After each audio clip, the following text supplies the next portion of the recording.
Tampa Bay with a decimated secondary traveled to Philly. Tampa survived a late Eagles comeback, capping off a dominant performance, which Teflon Tom completed 81% of his passes.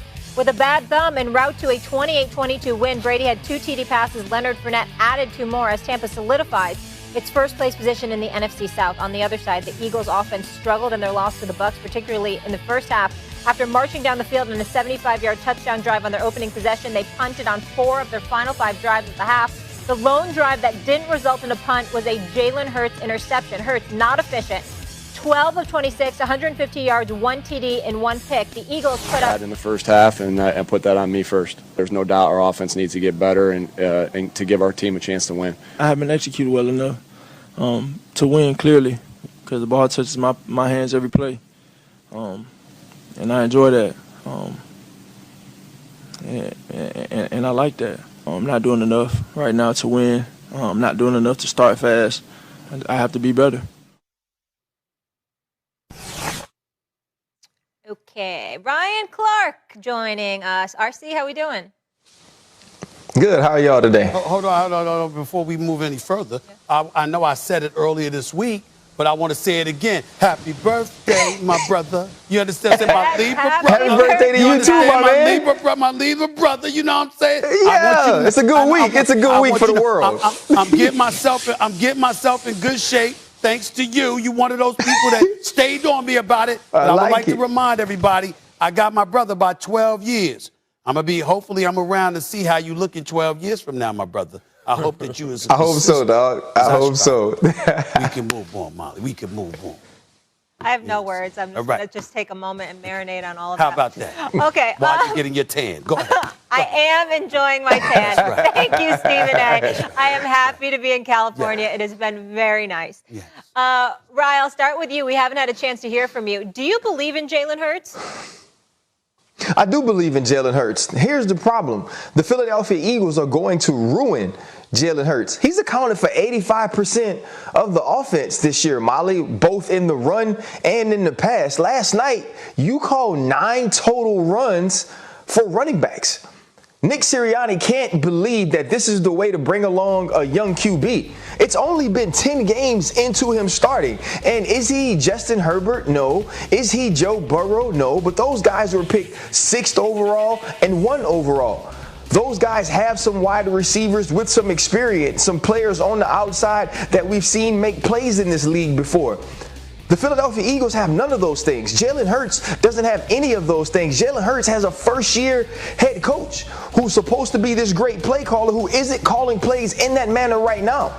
And so when I look at Jalen Hurts and what he has been able to do and some of the statistics he has been able to produce and the leadership qualities that this dude has, I believe in him.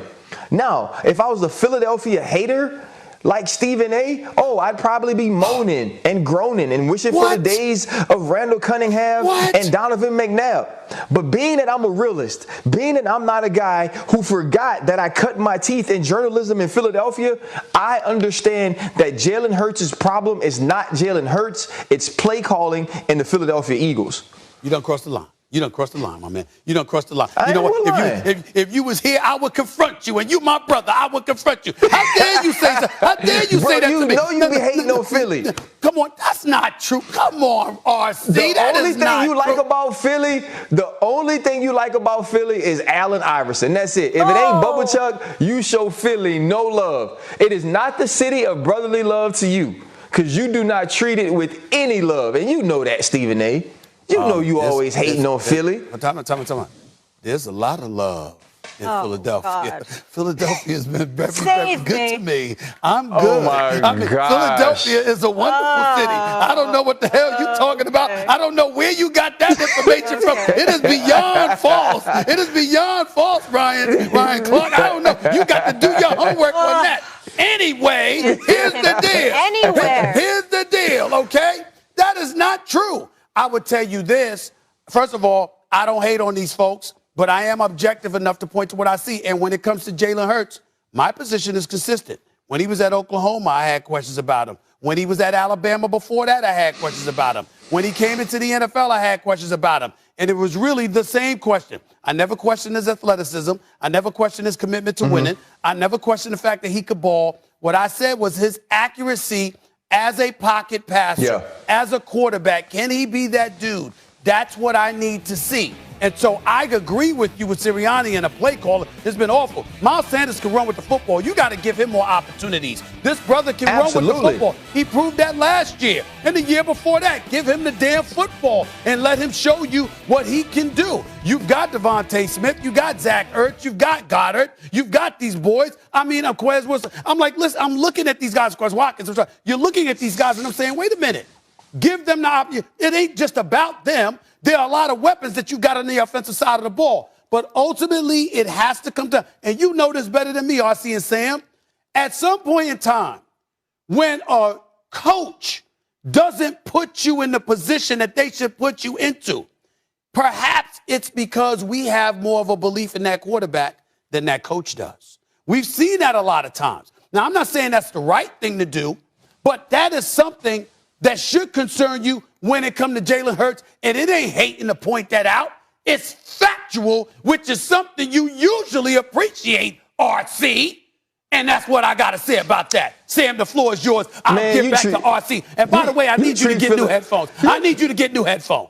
Go ahead, Sam. You treat Philadelphia like Ben Simmons, man. Hush. No. Oh, I treat Ben Simmons. First of all, don't tell your elders to hush. That's very rude. Secondly, I treat Ben Simmons like Ben Simmons, not Philly like Ben Simmons. And I happen to think Ben Simmons could be a superstar. That was a pretty good line by Ryan. Oh, come on. My rebuttal will be this. I don't think that Jalen Hurts is the issue in Philly. I think it's really more around Nick Sirianni, like we talked about. And it's more about his mentality and his mindset. He believes in his receivers, which is great. Devontae Smith, Quez Watkins, I'm all about it. He believes in that, but he believes in them too much. You have to have some kind of running game if you want to win in the NFL. Here's what I mean by that. Tom Brady, he has top statistics as a quarterback in the NFL, but Tampa Bay and Bruce Arians, they love to run the ball. They have a play called 22 double. When it's 3rd and 1 or 4th and 1, it's a no back power. Well, they will get the first down. They run the ball. The LA Rams years ago, when they have this great offense, they love running the ball. You have to have some kind of running attack. You can't have 9 called runs against the team. You can't average second lowest in the league of 16. That's the issue. You put too much pressure on your quarterback, too much pressure on your receivers, and not only that, defenses can say, oh, wow, they're only going to run the ball 9 times. Let's hunt every single play. Let's go get after the quarterback. It's easier to game plan when you don't have a running game, and that's the issue. It's not Jalen Hurts. No matter who was a quarterback in Philly, if you're not calling enough runs, you're not going to have any success. All right, just want to get this in here, guys. We got some breaking news into First Take. Zach Ertz has been traded to the Arizona Cardinals in exchange for a 5th-round pick, sources telling ESPN. Zach Ertz now on the Cardinals. Let's get some reaction here. Stephen A., I'll start with you. I love it. Let me tell you something. I've been talking about the Arizona Cardinals. I've been talking about what Kyler Murray does. He's completing 75% of his passes, so we know he can throw the football. Then we're sitting there and we're looking at him, and we know what he can do running the football this side of Lamar Jackson. Then you look at DeAndre Hopkins and A.J. Green and Christian Kirk, and you say Rondale Moore, and you're looking at them and saying, all right, they got some weapons. And then you just added Zach Ertz? It was for a 5th-round pick and cornerback. I want to make sure I didn't miss saying that because 5th-round pick sounded I'm telling you right now, this makes their offense more potent. It gives Kyler Murray an additional reliable weapon. I like Zach Ertz a lot. I think this elevates Arizona, and they're undefeated right now. And the crazy thing is, Stephen A., Kyler Murray didn't even need more reliable weapons than he got some. I think Steve Keim should win GM of the year. Like, look at the moves that he's making. The great teams that want to win, they keep on getting better even when they're strong. We saw Kansas City do that a few years back. Last thing I'll say, after the game, we all saw that video of Zach Ertz getting emotional in the locker room. Nobody knew what happened. Well, now we know he's going to a contender. Congratulations, Zach Ertz. I'm proud of you. Happy for you. Man, you know that's bad when you crying because you get out of Philly. That's where the Philadelphia Eagles are, and that's where that city is. That man is crying because he gets to leave.